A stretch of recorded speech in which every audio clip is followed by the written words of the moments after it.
श्रीमहागणाधिपतये नमः। सदाशिवसमारम्भां शङ्कराचार्यमध्यमाम् अस्मदाचार्यपर्यन्तां वन्दे गुरुपरम्पराम्। अपारकरुणासिन्धुं ज्ञानदं शान्तरूपिणं श्रीचन्द्रशेखरगुरुं प्रणमामि मुदान्वहम्। देवे देहे च देशे च भक्त्यारोग्यसुखप्रदं बुधपामरसंसेव्यं तं श्रीजयेन्द्रं नमाम्यहम्। नमामः शङ्करान् वाक्यविजयेन्द्रसरस्वतीं श्रीगुरुं शिष्टमार्गानुनेतारं सन्मतिप्रदम् श्री सत्यचन्द्रशेखरेन्द्र सरस्वती स्वामिने नमः। सर्वमङ्गलमाङ्गल्ये शिवे सर्वार्थसाधिके शरण्ये त्र्यम्बके देवी नारायणि नमोऽस्तुते। जय नारायणि नमोऽस्तुते। ప్రియమిత్రులందరికీ కూడా హృదయపూర్వక ధన్యవాదాలు. ఆత్మీయులారా, నేడు ఈ యొక్క ప్రస్తుత పరిస్థితుల్లో అనేకమైనటువంటి శాస్త్రాలను మనమందరూ కూడా పరిశీలిస్తున్నాం. అందులో జ్యోతిష్ శాస్త్రం, వాస్తు శాస్త్రం. ఈ యొక్క వాస్తు శాస్త్రం అనేటువంటిది నేటిది కాదు, వేదముల్లోనే దాని గురించి విపులంగా చర్చించబడింది అన్నమాట. అందులో ముఖ్యంగా మనం అనేకమైనటువంటి దేవాలయాలను బాగా పరిశీలించినప్పుడు గొప్ప గొప్ప దేవాలయాన్ని కూడా వాస్తు ప్రకారం, దేవాలయ వాస్తు దాని ప్రకారం నిర్ణయించబడ్డాయి. అందుకే అవి నేటికి కూడా అంతటి వైభవాన్ని కొనసాగిస్తున్నాయి అన్నమాట. ఆత్మీయులారా, అలానే గృహవాస్తు చాలా ప్రముఖమైనటువంటిది. దానికే గృహవాస్తు శాస్త్రం అని అంటారన్నమాట. ప్రకృతి శక్తుల మధ్య ఒక సమతోలనాన్ని మనం పెంపొందించుకోవాల్సిన అవసరం ఉంది. ఎందుకనగా ప్రకృతిని చాలా ముఖ్యమైనటువంటిది. పంచభూతాలతో ఈ యొక్క గృహం నిర్మాణం అవుతుంది అన్నమాట. అందులో నివసించేటువంటి వారు ఎవరైతే ఉన్నారో వారందరికీ కూడా చక్కటి ఆరోగ్యం, సంపద, మానసిక ప్రశాంతత మరియు సుఖ సంతోషాలు చేకూరాలంటే మనం తప్పకుండా గృహవాస్తును తెలిసినటువంటి అనుభవజ్ఞుల ద్వారా మనం వాటిని తెలుసుకొని ఆ విధంగా గృహ నిర్మాణం చేసుకుంటే సానుకూలమైనటువంటి ఏర్పాట్లు తప్పక జరిగి ఆ గృహంలో ఉన్నటువంటి వారందరికీ కూడా నూతనమైనటువంటి సుఖజీవనం ప్రాప్తిస్తుంది. ముఖ్యంగా గృహవాస్తు విషయంలో మనం చక్కని వాస్తును పాటించినట్లయితే ప్రశాంతత మరియు ఆరోగ్యం చేకూరుతుంది. అది బాగా గుర్తుపెట్టుకోవాలి. పైన మరలా మనకు అనారోగ్యాలు ఏర్పడుతున్నాయంటే అందులో ఆ నివసించేటువంటి గృహంలో ఏదో వాస్తు దోషం ఉందనే మనం తెలుసుకోవాల్సి ఉంటుంది. కావున కొంతమంది నేటి పరిస్థితుల్లో ఉద్యోగాలు కానివ్వండి, జీవన శైలిలో కానివ్వండి, అనేకమైనటువంటి ఒడదుడుకులను మనం అనుభవిస్తున్న ప్రత్యక్షంగా చూస్తున్నాం. వారు శ్రీమంతులు ఉండవచ్చు, విద్యావంతులు ఉండవచ్చు. మంచిగా ఉన్నటువంటి వారు ఆ యొక్క నివసించేటువంటి గృహం వాస్తు ప్రకారం లేకపోతే దాని యొక్క పరిణామాలను వారు ఎదుర్కోవాల్సి ఉంటుందన్నమాట. పంచభూతాలతో మనం చెలగాటం ఆడకూడదు. పంచభూతాలను మనం సద్వినియోగం చేసుకోవాలి. దాన్ని వాస్తు శాస్త్ర ప్రకారం ఇల్లు నిర్మించుకుంటే ఆ పంచభూతాల యొక్క సంపూర్ణమైనటువంటి, అంటే ఆ పంచభూతాల అధిపతుల యొక్క అనుగ్రహం తప్పకుండా ఆ ఇంటి వారికి కలుగుతుంది. సానుకూలమైనటువంటి శక్తి అంటాం, దాన్నే పాజిటివ్ ఎనర్జీ. బాగా గుర్తుపెట్టుకోండి. సరైన దిక్కుల్లో, ఉదాహరణకు ఈశాన్యంలో పూజాగది, ఆగ్నేయంలో వంటగది ఇలా ఉంటే ఇంట్లోకి సానుకూలమైన శక్తులు ప్రవేశిస్తాయి. ఇది జీవితంలో సానుకూలమైన మార్పులను కూడా తప్పకుండా కలిగిస్తాయి. మరియు సామాజికమైనటువంటి మరియు ఆర్థికమైన అభివృద్ధి, దానికి సరైన వాస్తు చాలా శ్రేయస్సును పెంపొందిస్తుంది. ప్రతికూలమైన ప్రభావాలు ఏవైతే ఉంటాయో, అనగా నెగిటివ్ ఎనర్జీ, వాటిని మనం దూరం చేస్తుంది తప్పకుండా. ఉదాహరణ చెప్పాలంటే, ప్రధాన ద్వారం ఉందనుకోండి, గృహ ప్రవేశ ద్వారం వాస్తు ప్రకారం ఉండాలి. అది ఉంటే ఆ కుటుంబ యజమానికి మరియు ఆ కుటుంబ సభ్యులు కూడా మంచి సుఖమైనటువంటి జీవితాన్ని తప్పక ప్రసాదిస్తుంది. కావున గృహ వాస్తు పాటించడం వల్ల ఇంట్లో ఉన్న వారందరికీ కాకుండా వారి బంధువులకు, ఆ ఇంటికి వచ్చేటువంటి వారందరికీ కూడా చక్కటి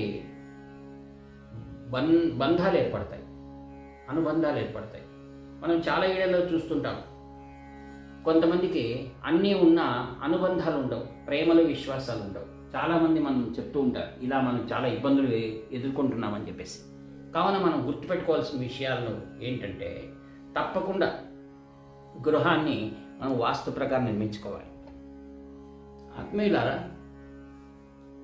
మనం శాస్త్రాన్ని అనుసరించినప్పుడే ప్రతి ఒక్క విషయం కూడా మనకు శుభాన్ని కలిగిస్తాయి. అందుకే భగవద్గీతలో చెప్తారు, తస్మాత్ శాస్త్రం ప్రమాణంతే కార్య అకార్య వ్యవస్థితో అని. అంటే శాస్త్రాధితంగా మనం కార్యక్రమాలను నిర్వహించుకోవాలి. గృహం వాస్తు ప్రకారం లేని ఎడల కలిగేటువంటి పరిణామాలు ఏమిటివి అనే దాన్ని నాకు కలిగినటువంటి మా యొక్క స్నేహితుల ఇంట్లో జరిగినటువంటి ఒక అనుభవాన్ని మీతో చేరవేస్తే మనమంతా జాగ్రత్త పడడానికి సహాయపడదు. నా దగ్గరికి అప్పుడప్పుడు కొంతమంది వచ్చి వాస్తు విషయాలు కూడా అడుగుతుండడం సంభవిస్తుంది. నేను వారి ఇంటికి వెళ్ళి ఒకసారి వాస్తు చూస్తామన్నారు. వాళ్ళు ఏమంటారంటే, ఇంట్లో పెట్టుబడి పెట్టారు, అయితే ఆయనకు చాలా ఇబ్బందులు ఎదుర్కొంటున్నాడు. ఆయన టీవీలో చెప్పేటువంటి వారు కొందరు ఉంటారు, వాళ్ళని కూడా వెళ్ళి కలిశాడు. అయితే వాళ్ళ ద్వారా కూడా ఆయనకి ఏమీ ఉపయోగం కాలేదు.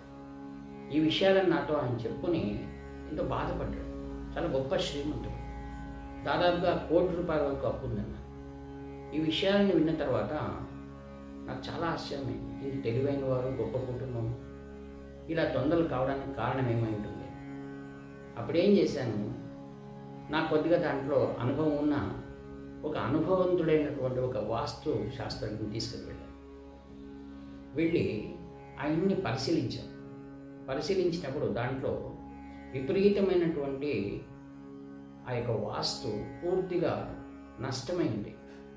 వాటిని గమనించిన మేము ఆ యజమాని కూర్చోబెట్టి, ఇది 2 అంతస్తుల మహడి కట్టారు, దీంట్లో ఏ మాత్రం కూడా మార్పులు చేర్పులు చేసినా కూడా ఈ యొక్క భవంతికే దెబ్బ తగులుతుంది. ఆయన అన్నాడు, మేము ఆస్తి విభాగమైనప్పుడు నేను ఇష్టపడి ఇల్లుని తీసుకున్నాను, ఎందుకు చాలా ఖరీదు చేస్తుందని అనుకున్నాను, నేను మోసపోయాను. అప్పుడు మీరు విచారించకండి, ఈ ఇంటిని మీరు అమ్మేసేయండి, ఎవరు తీసుకుంటారు, మీరేమి చింత చేయాల్సిన పని లేదు. ఒక ఇల్లు విక్రయం కావాలన్నా దానికి తగినటువంటి పూజలు అవన్నీ ఉంటాయని ఒక సలహా ఇచ్చారు. ఆయన గొప్పదని బట్టి ఒక చండీ యాగాన్ని చేశారు. చండీ యాగం చేసిన తర్వాత ఒక 6 నెలలకే మీ ఇల్లు మీరు అమ్మవలసిన అధికమైన ధరకు వెళ్తుందని. అది అలానే జరిగింది. గొప్ప వ్యక్తి ఒకరు దాన్ని మరమ్మతు చేసుకోగల సమర్థుడు, దాన్ని తీసుకున్నారు. ఆయన ఈయనకు ₹1,00,00,000 పోవచ్చు అనుకున్నట్టు దాన్ని ఆస్తి ₹1,40,00,000 పోయింది. అది ఎందుకు అని అన్నాడు ఆయన. అది చండీయాగ ప్రభావం అని. ఆ తర్వాత ఆయన ఆ గ్రామం విడిచిపెట్టి వేరే గ్రామానికి వచ్చారు. వాళ్ళ ఇంట్లో ఉన్న సమస్యలు ఒకసారి చెప్పాలి అంటే, వాళ్ళ గొప్ప కుటుంబం, దాంట్లో మొదటి కుమారుడు 2-3 వ్యాపారాలు చేసి కూడా విఫలుడైపోయాడు. తర్వాత సంతానం లేదు, ఎన్నో పరీక్షలు చేయించుకున్నా కూడా జరగలేదు. 2వ కుమారుడు అంతర్వివాహం చేసుకుని ఆ ఇంటి నుంచి వెళ్ళిపోయాడు. ఇంట్లో ఉన్నటువంటి వాడు ఎంతో బాధలు గురి అవుతున్నారు.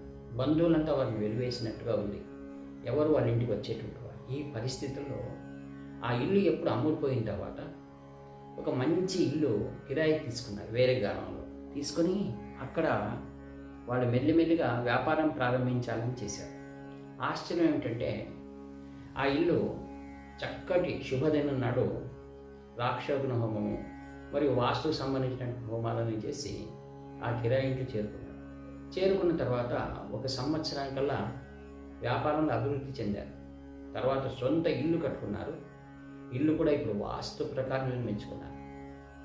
ఇప్పుడు ఆ మొదటి కుమారుడికి కవల పిల్లలు కలిగారు. రెండవ కుమారుడి భార్య అతను విడిచిపెట్టి వెళ్ళిపోయింది.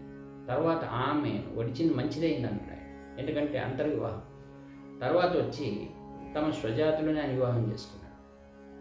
వాళ్ళ ఇంట్లో ఇప్పుడు ఆశ్చర్యపోతారు. ఇవన్నీ కూడా కేవలం ఒక గృహం వల్ల ఇన్ని ఇబ్బందులు మనం ఎదుర్కొన్నామా, మనకు సరిగ్గా చెప్పినటువంటి వారు లేరని వాళ్ళ ఆలోచనకు గురయ్యారు. ఆత్మీయులారా, మీరు మనం ప్రశ్న అడగవచ్చు, ఏమని? కేవలం వాస్తు వల్ల మాత్రం ఇన్ని విపరీతమైన పరిణామాలు, ఇన్ని శుభాలు కూడా కలుగుతాయా అని మనం అడగచ్చు. అది సత్యమైన మాట. ఎవరికి కానీ వారి సొంత అనుభవం వచ్చే వరకు కూడా మనం దాన్ని విశ్వసించం. అందుకే స్వయంగా మనకు అనుభవం కావాలి. అది శాస్త్రం ఏం చెప్తుందంటే, అనుభవజ్ఞున్నటువంటి వాళ్ళ ద్వారా మనం సూచనలు సలహాలు తీసుకోవాలి. ఇప్పుడు నేడు ఎంతో గొప్పదైన శాస్త్రం ముందుకు వెళ్తుంది. గృహవాస్తు అనండి, లేదా శిల్పశాస్త్రంలో అనండి, జ్యోతిష్ శాస్త్రం అనండి, ఎంతోమంది గణనీయులైనటువంటి వారు ఉన్నారు. మనము మంచి మార్గదర్శకులైన వాళ్ళ దగ్గరికి వెళ్ళాలి. ఇప్పుడు కాంచి కామకోటి పీఠం శ్రీవారి దగ్గరికి ఎంతోమంది వస్తూ ఉంటారు. దేవాలయం నిర్మించేటువంటి వాళ్ళు వస్తూ ఉంటారు, లేదా గృహ వాస్తు కోసం కూడా కొన్నిసార్లు సలహాలు అడుగుతుంటారు. అప్పుడు స్వాముల వారు తగిన వారిని సూచిస్తుండడం కూడా జరుగుతుంటుంది. కావున మనం శాస్త్ర ప్రకారం మనం ముందుకు వెళ్తున్నాం అనుకోండి, మనం చక్కటి ఫలితాలు వస్తాయి, కాలహరణం జరగదు.